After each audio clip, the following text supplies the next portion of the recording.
वाली मैया की जय। घंटा बजाई पूजा लेवे के पड़ी मैया घंटा बजाई पूजा लेवे के पड़ी।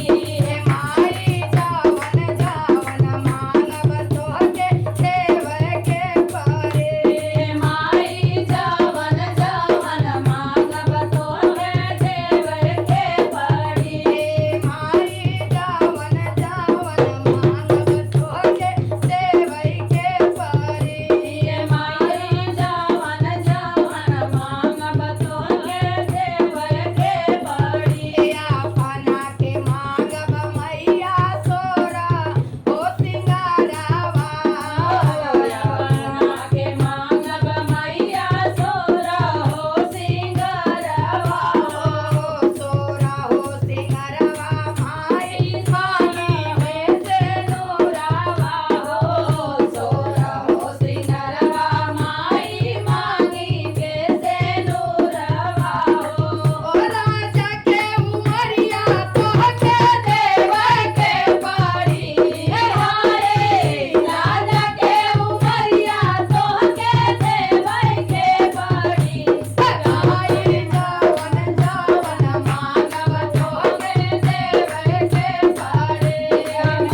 नाची पर अच्छा लगा खुद रे बैठले पे बाकी जोर मतलब कम प्रेशर ये पारो ये हमारे को छोड़ दे हाँ, बच्चिया बड़ा बना